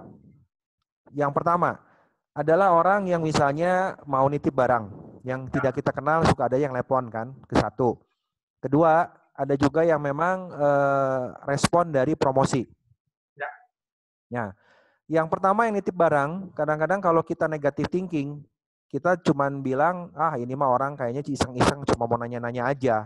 Contoh misalnya, Pak Edi, saya punya rumah nih di Jalan Dago, ya. Tolong taksir dong, luas tanah saya 1.300, itu kira-kira harga jualnya berapa ya? Nah, saya tanya, Bu, bangunannya seperti apa? Ya bangunan masih bagus kok. Saya dibangun juga belum lama kok. Anggaplah mungkin baru sekitar 10 tahunan. Tapi terawat sekali, bangunannya mewah, lux, begini, begitu. Nah, terus coba dong tebak, Pak Edi berapa harganya? Ya kalau untuk tanahnya aja sih saya bisa naksir kira-kira ya. Terus saya juga nanya, Bu, Dagonya sebelah mana? Karena Dago itu jalan yang panjang di Bandung itu. Nah, dari selatan ke utara, Dago itu terbagi beberapa segmen. Ada Dago bawah, Dago tengah, Dago atas. Itu harganya nggak sama. Dan kalau dia nggak bisa ngasih spesifik Dago yang mana, ya saya cuma memberikan informasi bahwa range-nya Bu, dari bawah sekian, tengah sekian, atas sekian harganya. Terus kalau untuk bangunan, saya nggak bisa ngira-ngira. Saya harus ngelihat fisiknya seperti apa. Luasnya berapa, Ibu juga nggak bisa nyebutin luas ya. Saya juga nggak bisa nebak-nebak gitu loh. Karena bangunan itu kan tergantung spek bangunannya seperti apa. Kecuali kalau dia nyebut bangunan Belanda. Bangunan Belanda pun saya mesti lihat kira-kira Belandanya terawat, tidak terawat, atau seperti apa gitu loh. Nah, biasanya saya cuma memberi gambaran sekilas seperti itu. Cuman saya bilang, Pak, Bu, maaf, kalau boleh saya diizinkan, apakah saya boleh janji ketemu sama Bapak Ibu? Untuk saya lihat survei, dan supaya apa yang saya omongkan ini, angkanya lebih mendekati daripada cuma sekedar tebak-tebakan gitu loh. Nah, tapi tetap saya ladenin gitu loh. Bukan berarti bahwa orang ini nggak ladenin, karena ini kan bisa 2 kemungkinan. Bisa memang orang yang belum positif sekali mau jual rumah, atau jangan-jangan mungkin dari sesama agent juga yang suka ngecek-ngecek harga. Nah, gitu itu Pak Edi. Itu yang saya suka mau saya tanyakan sebenarnya sebagai pertanyaan terakhir dari saya sebelum kita beranjak ke teman-teman nih. Saya sering kali begitu Pak. Misalnya seorang agent tuh kalau telepon atau saya suka iseng juga sih kadang-kadang tanya gitu ya. Kadang-kadang agent itu nanya ke saya begini Pak, maaf ini agent atau bukan? Nah gara-gara umpama saya bilang oh saya agent, terus si apa agent yang dihubungi itu langsung kayaknya kok beda gitu Pak servisnya gitu. Padahal belum tentu apa baiknya kan kita jadi agent kan nggak perlu bedakan. Padahal kita welcome to co-broking seperti itu Pak Edi kan? Ya, ya. Saya suka nanya, terutama kalau nanya soal barang ya, terutama promosi. Biasanya suka ada orang yang langsung nembak kan. Pak Edi boleh tahu nggak? Ya, Pak Edi bukan boleh tahu, biasanya nanya begini. Pak Edi, saya udah di Jalan Dago nih. Ah, Pak Edi, Dagonya nomor berapa? kasih tahu nggak Pak? Saya terus terang 1000% tidak akan ngasih tahu kalau soal nomor. Kenapa Pak? Karena persoalannya satu, ada konsumen yang wanti-wanti itu benar-benar ngomong ke saya, ini rumah masih saya tinggalin. Jangan dikasih tahu nomor. Ya. Okay. Kecuali rumahnya kosong ya. Kalau kosong mah susah lah. Nggak dikasih tahu nomor, ada spanduk dijual juga bisa lihat. Betul kan? Betul. Tapi kalau rumah yang ada penghuninya, saya selalu menekankan Bapak, Ibu, kalau memang mau lihat, ayo lebih baik Bapak, Ibu jam berapa, saya antar. Gitu kan? Nah, terus dia balik nanya, oh nggak bisa Pak Edi, saya sekarang di Jalan Dago. Ya, maaf Pak, Bu, sebentar. Sebelum saya kasih, saya mau tahu dulu, Ibu Bapak kriterianya apa. Bapak apakah memang nyarinya di Jalan Dago, terus luasnya berapa, kira-kira butuhnya untuk apa Pak. Nah, lalu boleh tahu nggak, kira-kira kalau untuk usaha dan sebagainya, mungkin ada range harga dari sekian meskian. Siapa tahu Pak, di samping yang ini, saya juga punya beberapa alternatif lain yang bisa saya tawarkan kalau Bapak nggak cocok. Nah, kalau orang yang pembeli serius, biasanya dia merespon dengan baik. Oh, saya butuh buat kantor. Saya butuh luasnya 1000. Saya butuh ruangannya sekian belas kamar, 11 ruangan. Bisa nampung parkir sekian ini, budgetnya sekian. Itu biasanya mereka akan ngomong. Begitu dia cerita begitu, saya langsung merasa firm banget bahwa orang ini serius sekali nyari. Gitu loh. Tapi kalau cuman begitu aja, oh ya sudah, kalau nggak mau ngasih nomor mah ya sudah, nggak apa-apa, lain kali aja. Kadang ada yang ketus begitu jawabnya. Ya, saya pikir ya sudah, cuman saya balik nanya, Bapak maaf, boleh saya tampung Bapak? Bapak ini nomor teleponnya sekian, terus Bapak namanya siapa gitu ya? Mereka nggak mau ngasih nama, oh udahlah nggak usah lah, nggak perlu. Ya udah, saya bilang mau gimana? Lah, kok orang kalau memang serius nyari pertanyaannya kan pasti ada yang dicari, itu kan ada targetnya dong. Betul. Ya kan, nggak bisa sembarang orang nyari. Malah kadang-kadang saya suka balik nanya, Pak, sebentar Pak, kalau sebelum dia tutup telepon, saya tetap akan berusaha untuk terus nanya ke dia. Sebentar Pak, boleh saya tahu nggak Pak? Atau Bu, mungkin Bapak, Ibu dari agen mana? Kalau memang Bapak dari agen, nggak apa-apa Pak, Bu, jujur aja, kita kobrok aja. Saya nggak alergi kobrok kok, mau di luar era pun dengan agen independen pun. Kalau misalnya Bapak serius, Ibu serius ada pembeli, hayu sama-sama kita fee-nya bagi dua. Istilah mereka kan suka bilang apa, belas semangka. Baik. Kalau calo-calo di luarnya bilangnya belas semangka gitu loh. Saya bilang kita bagi dua aja Pak, nggak masalah kok. Kita sesuai aturan yang main di broker aja gitu, nggak problem. Yang penting Bapak ada pembeli serius, kita jalanin bareng-bareng Pak, kerjasama. Nah itu yang saya suka kasih tahu ke mereka. Tapi tetap kita berpikir bahwa ini adalah hal yang positif lah, walaupun mereka cuma sekedar nanya-nanya. Dan ada beberapa kok yang akhirnya mereka ngomong, iya sih Pak, saya dari agen independen. Ya udah, kalau gitu sok, kalau memang serius ada, ayo Bu, kita ketemu. Gitu loh. Dalam arti kita juga ada kehati-hatian lah, jangan sampai terus tahu-tahu nyelonong sendiri ke sana juga, listing kita diambil orang kan gitu. Artinya setiap unknown call itu juga sebenarnya kalau kita sikapi secara positif, sebenarnya juga itu opportunity ya Pak. Betul. Baik Pak Edi. Kita juga nggak boleh terlalu arogan juga lah sama mereka. Oke, baik. Oke, Pak Edi, di sini sudah ada teman-teman yang sudah ingin berkomunikasi langsung dengan Pak Edi. Kita langsung pertama dengan Ibu Mirna Kusmayati ya. Ini sepertinya dari Bandung deh, kalau saya tidak salah. Mungkin Bu Mirna. Halo Bu Mirna. Apakah Anda masih di sana, Bu Mirna? Halo. Ibu Mirna, silakan bicara, Bu. Saya sudah unmute.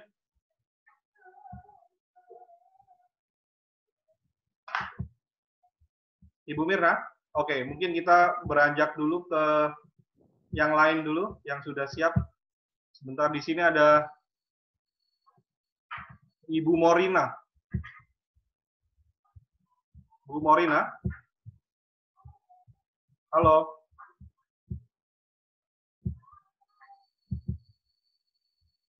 Bu Morina, selamat siang. Belum di-unmute kayaknya, Pak.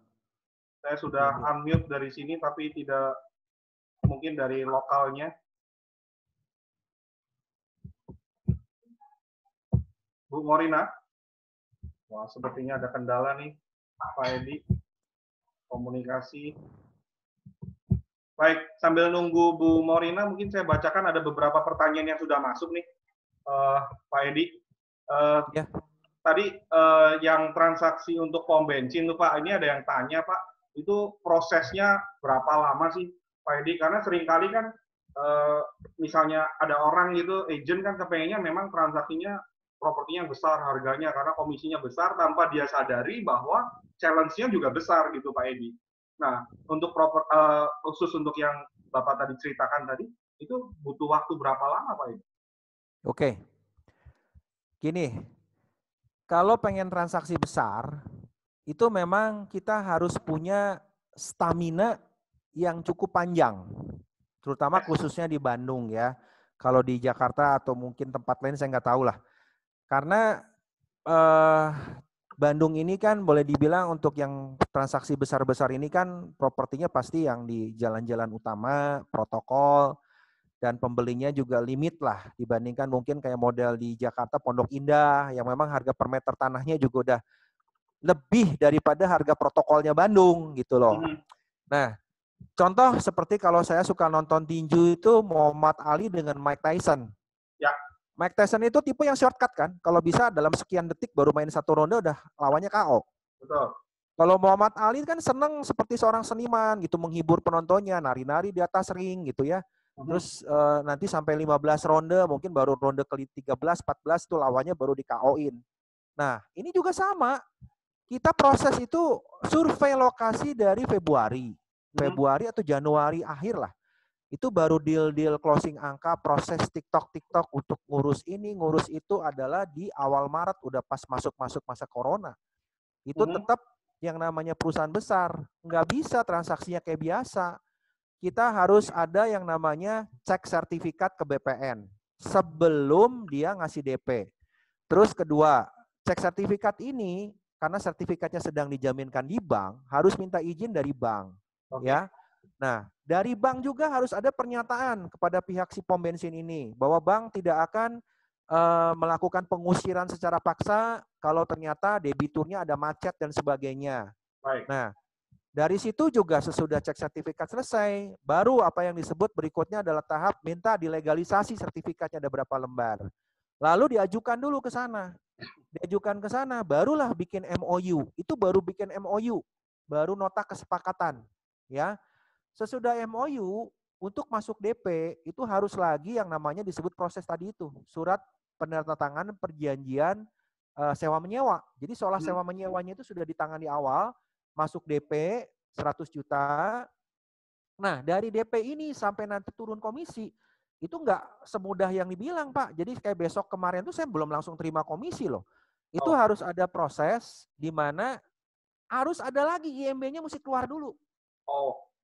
Nah, IMB-nya keluar, itu baru dibayar yang tahap ke-1-nya. Jadi maraton prosesnya. Jadi berapa lama tuh Pak kurang lebih? Untuk kenapa? Dari proses. Ya bisa sampai 6-7 bulan.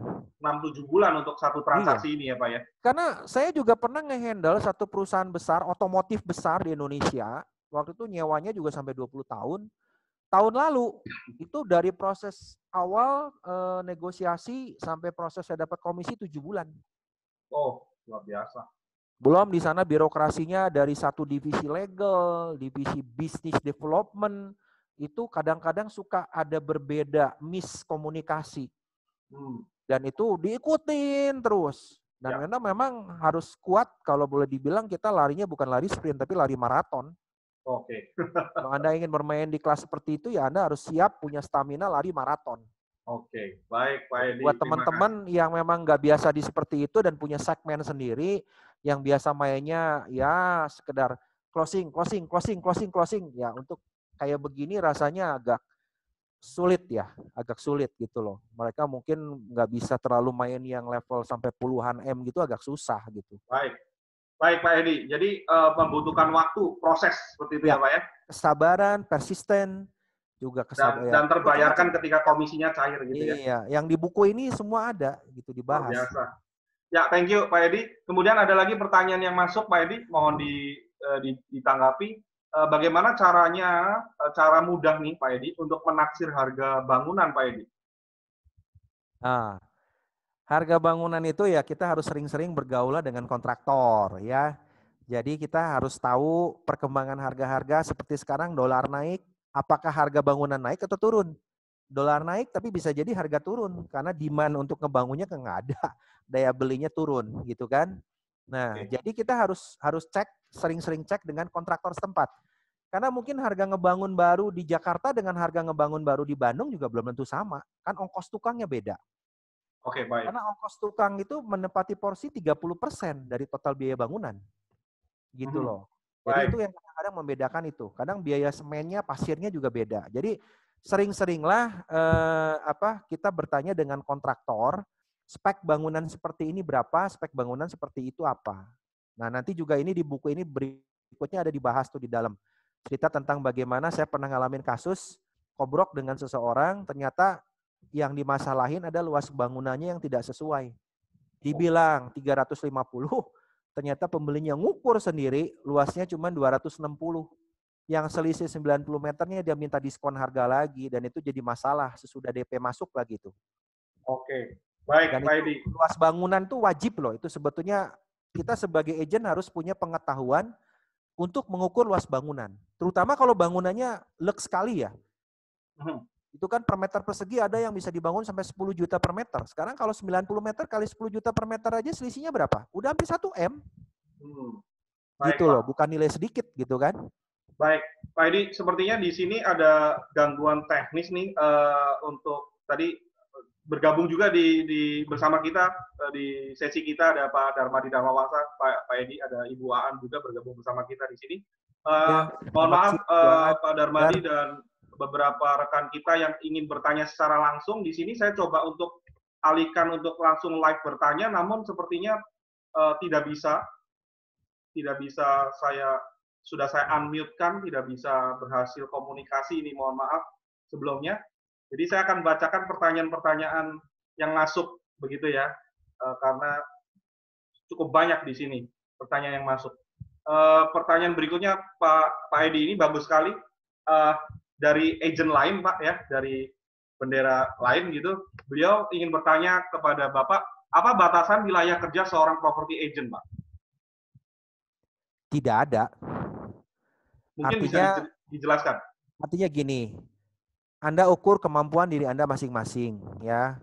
Kalau saya memang dari awal saya gabung di bisnis agent ini, hampir semua wilayah Bandung tuh saya pegang gitu kan. Dari utara, barat, timur, selatan. Karena Bandung itu kan termasuk kota yang nggak terlalu besar-besar amat lah.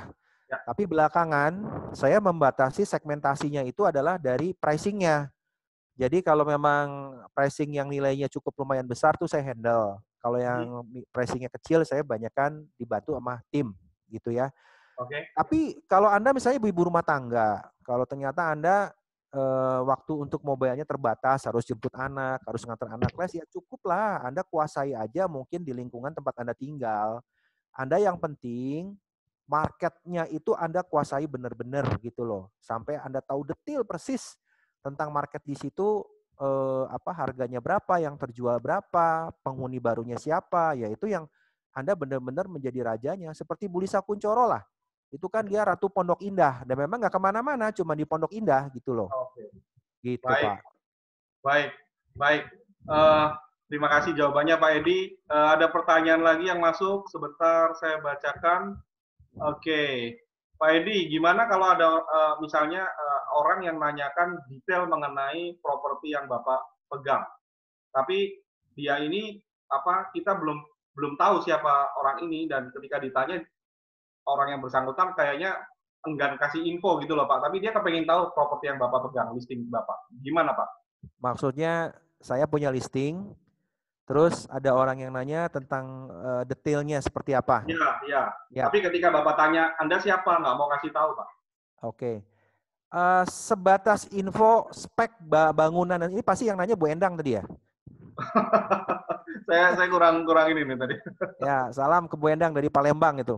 Wow, Saya luar tahu. biasa. Ya, maksudnya begini. Kalau misalnya nanya soal spek nggak apa-apa, saya kasih tahu aja. Misalnya bahannya apa ya, itu misalnya saya cerita kusen jati, lantai granit, lalu saniternya dari merek Grohe, semua bahannya impor, bangunannya Lux, kamarnya ada 5, kamar mandinya berapa, ya saya ceritain aja. Yang penting yang paling pantang ya nomornya saya nggak kasih gitu loh. Karena Oke. kan saya harus positif. Artinya orang ini bisa juga mau beli. Kan orang itu kan karakternya aneh-aneh. Saya 1001 macam orang tuh aneh-aneh gitu. Ada memang pembeli yang benar yang serius, tapi ya lagunya kayak misterius gitu. Banyak juga yang Oke. begitu. Baik. Pak Edi, mohon maaf saya Kita nggak potong bisa di sini. gitu, nggak bisa menjudge orang dari nanya begitu, nggak bisa juga. Cuman yang paling pantang adalah alamat detail lengkap itu saya pasti nggak akan kasih tahu. Baik. Baik, Pak Edi. Baik, mohon maaf saya potong Pak Edi. Di sini sudah bergabung bersama kita Pak Darmadi Darmawangsa. Halo Pak Darmadi, selamat siang. Halo, luar biasa Pak Edi dan Pak David. Luar biasa Selamat Pak siang. Darmadi. Selamat siang, Pak Dar. Saya menyimak dari yang pertama minggu lalu dan sekarang saya ngelihat satu poin yang saya mau share. Ada beberapa teman dari di luar brand era nanya saya, apa acara seperti begini nih umum ya Pak untuk kalangan non era? Ini umum, ini untuk semua orang boleh masuk praktisi. Betul. Silakan gabung begitu ya. Yes, Pak. Karena bagi saya punya prinsip, dan saya tahu Pak Edi punya prinsip juga sama dengan Pak David juga, bahwa kita itu seperti kayak guru kungfu. Guru kungfu itu kan kalau di zaman dulu tuh guru kungfu kan pelit ilmu. Dia nggak pengen kasih tahu semua ilmunya sampai nanti anak buahnya bunuh dia begitu kan. Ya zaman sekarang guru kungfunya udah beda. Kenapa kita mesti sharing semua ilmu kita? Karena sambil kita sharing sebagai trainer, kita juga banyak belajar. Pak Edi ngomong begini 10 kali aja pasti banyak belajar. Setuju nggak? Iya. Dan Betul. dengan kita banyak sharing, kita mesti nambah ilmu kita. Karena ilmu kita itu kan cetek sebenarnya. Kalau nggak baca buku ya pasti cetek. Jadi trainer itu kita harus sharing semua ilmu kita. Jadi hanya mau sharing aja bahwa semua acara webinar yang ada era, yang semuanya ini umum. Kita buka.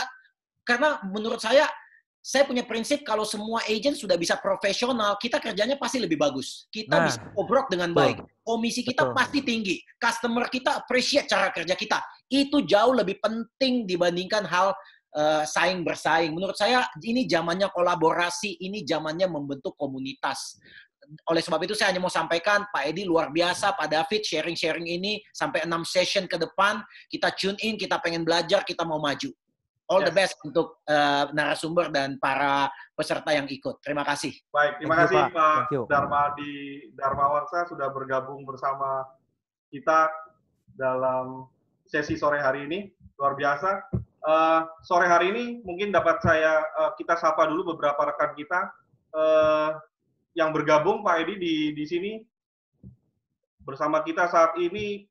Multi agent Pak ya, nggak cuma dari era, betul sekali seperti yang Pak. Berapa ratus partisipan Pak? Total ini sudah menginjak hampir 200. Wah, lebih banyak dari yang kemarin. Kita punya session sore hari ini luar biasa dan masih banyak penanya nih Pak ya. Tapi waktu kita sudah hampir tembus 1,5 jam. Kita kasih satu penanya terakhir begitu ya Pak ya. Saya bacakan pertanyaannya dari Ibu Andrea Dian Palupi dari era Mira nih. Ya, pertanyaannya cukup berat ya, Pak Edi. Pertanyaannya, bagaimana supaya kita jadi real estate agent agar bisa lebih push buyer, serta investigasi kemampuan buyer pada saat tawar-menawar, Pak, supaya deal, Pak. Itu gimana caranya, Pak? Silakan, Pak Edi. Salam, Bu Andrea. Yes. Teman satu tim di OLWC Singapura. Iya. Teman satu perjuangan, nangis bareng, ketawa bareng itu. Wow, oke. Silakan, Pak Edi. Ya. Bu Andrea, balik lagi yang tadi saya bilang, kita memang harus menjadi always listen and understanding. Jadi pada saat kita bayar di awal itu mulai nego, biasanya saya sudah mulai mancing pertanyaan dengan cara misalnya Bapak maaf kata, kan itu tadi saya bilang ya, negosiasi harga, berikutnya ada masalah cara bayar, berikutnya lagi adalah pengosongan, ya. Itu di luar legalitas loh ya. Nah, artinya kalau cara bayar ini kan menjadi krusial kalau deal harga, tapi cara bayarnya nggak disepakati ya percuma gitu kan. Saya akan nanya, kan terutama pertanyaan yang paling simpel adalah gini, awal orang itu beli, dia user, investor, atau trader? Oke, baik. Kan itu ada beda. User, trader, investor. Apa bedanya? User itu kan orang langsung pakai. Trader itu adalah orang yang shortcut nyari margin, pengen dijual lagi, nyari untung dalam waktu singkat. Investor itu adalah orang yang nyimpen untuk jangka panjang. Artinya dia bisa nyimpen, disewa-sewain gitu untuk beberapa lama. Jadi jurusnya beda-beda ya Pak, untuk 3 kategori. Beda-beda. Kalau user itu mayoritas memang pembelinya adalah proses KPR. Karena memang dia benar mau pakai, dan dia rata-rata KPR. Ya. Nah, kalau trader itu banyak kan dia punya duit fresh money. Tapi cara bayarnya itu suka dipanjang-panjangin. Jadi contoh, mungkin ya dia baru bayar 2 termin pertama, dia udah promosiin lagi untuk dijual lagi barangnya, ya kan? Dan juga saya juga kan punya komunitas di belakang saya itu ada orang-orang yang suka bermain seperti itu juga gitu loh, trader, termasuk saya juga ikut. Nah jadi kalau bisa dipanjangin kenapa enggak, gitu kan? Dalam arti saya baru bayar sekian persen, terus berikutnya udah kejual lagi. Kan balik lagi ke prinsip ekonomi, modal sekecil-kecilnya, untung sebesar-besarnya kan. Ya. Artinya kan itu adalah memang kita bisnis, pure murni bisnis. Kita beli properti ini buat jual beli. Kalau investor, mungkin memang dia ibaratnya mah, Pak Edi ada konsumen nggak dulu? Misalnya tolong cariin yang bisa sewa jangka panjang 5 tahun, 10 tahun. Nah mungkin dia kombinasi, mungkin bisa jadi nanti dia minjem sebagian dari bank atau dari mana, pada saat si penyewa itu masuk dia tutupin lagi. Nah, jadi memang kita harus, yang paling utama harus kita cek dulu, pembeli itu untuk apa dia beli. Nah, dari situ kita baru tahu, baru tanya, Pak, maaf Pak, kalau boleh saya tahu, Bapak nanti cara bayarnya seperti apa? Nah, loh, kenapa kamu kok nanti cara bayar? Kan saya baru nawar di awal. Itu satu paket Pak, saya ngomong ke pemilik. Pada saat pemilik balik nanya ke saya, dia pasti akan nanya, kamu nawar segitu, dia bayarnya apa? Kan saya akan berbeda powernya loh. Kalau misalnya contoh, ada 2 orang penawar nih, harga 2M. Ya. Yang satu sudah sepakat harga 2M, yang satu sudah sepakat 2M.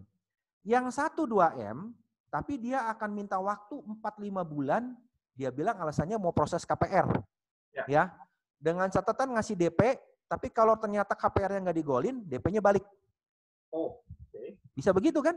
Ya. Atau DP-nya cuma hilang mungkin setengah, dan DP-nya nggak gede lagi, kecil. Mungkin cuma ngasih DP 25 juta. Nah, berarti kan ada kemungkinan kalau batal, resikonya 12,5 juta dia kantongin kan? Ya. Tapi satu lagi di depan mata, saya berani 1,8, detik ini juga cash crush. Detik ini juga saya kasih DP 200, cek sertifikat, minggu depan beres, saya lunasin. Nah, mau pilih yang mana? Pilih yang cepat, Pak. Nah, sekarang balik lagi kan kebutuhan penjualnya toh. Betul. Kalau saya sudah memahami dan mengerti kebutuhan penjualnya, saya akan gosok ke penjualnya. Pak penjual, Bapak berisiko 4 bulan harus nanggung bunga. Bapak di sini kondisi corona sekarang ini udah megap-megap. Pokoknya boleh bilang Bapak udah give up gitu loh. Ini bentar lagi THR, Pak. Mendingan Bapak ambil 1,8, mungkin rezeki Bapak ngurangin 200 juta, tapi amanah Bapak didoain banyak orang, pegawai Bapak kebayar semua itu. Yes. Iya kan? Daripada nunggu 2M, ini beres corona, iya kalau 4 bulan lagi beres, kalau enggak gimana? Nah, wow, luar biasa. Itu harus dicari dulu Pak, dari awalnya itu harus dicari tahu dulu seperti apa. Baik. Mudah-mudahan menjawab Bu Andrea jawaban dari Pak Edi Mulyawan ya atas pertanyaannya. Terima kasih Pak Edi. Sebelum sesi kita akhiri, Pak Edi sudah 1,5 jam kita bersama. Mungkin terakhir Pak Edi boleh promosikan sekali lagi buku Bapak, silakan. Mungkin bagi teman-teman yang tadi banyak yang nanya tapi belum sempat, nah mungkin bisa pertanyaan tadi ada jawabannya dari buku saya The King of Property tadi ini. Nah, Anda bisa baca, kupas, bagi yang sudah punya juga jangan sampai nggak dibaca, dibacalah gitu loh. Nah, mumpung ada banyak sekarang di rumah. Nah, bagi yang ingin memesan bisa hubungi saya di telepon 089 6536 31894. Itu bisa hubungi Ibu Winda. Baik. Ya. Baik, Itu Pak Edi. Terima kasih atas ya. kebersamaannya sore hari ini. Saya ulangi sekali lagi bagi teman-teman yang ingin mempunyai buku The King of Property dari Pak Edi Mulyawan, silakan dapat menghubungi 0896 5363 1894. Sekali lagi 0896 5363 1894 dengan Ibu Winda, begitu ya Pak Edi ya. Ya. Punya spesial, dapat tanda tangan dan dapat quotes langsung dari The King of Property Edi Mulyawan. Baik, sebelum kita akhiri Pak Edi, saya mau sapa beberapa teman kita yang sudah bergabung dari awal sampai sore hari ini. Luar biasa teman-teman dari Jakarta, Bogor, Tangerang, luar biasa Bekasi, kemudian dari Jawa Tengah, dari Solo, Semarang, Yogyakarta, luar biasa, Surabaya, wow, luar biasa, dan teman-teman dari multi agent dari luar ya, dari Kalimantan juga ada bergabung bersama kita Pak Edi seperti sesi yang sebelumnya. Luar biasa, terima kasih Pak Edi atas waktunya hari ini di sesi kedua. Jangan lupa teman-teman sekalian, saya refresh lagi bahwa kita akan ketemu lagi di sesi yang ketiga pada hari Rabu tanggal 22 April jam 2 siang. Begitu ya, waktu Indonesia Barat. Pastikan Anda bergabung dan saat ini juga Anda bisa registrasi langsung di linknya. Nanti kita akan keluarkan posternya. Jadi Anda teman-teman langsung registrasi, pastikan Anda bergabung karena banyak sekali ilmu yang kita bisa pelajari dari sosok Edi Mulyawan. Terima kasih semuanya. Selamat sore dan Pak Edi, terima kasih. Sampai ketemu lagi. See you at the top. Thank you.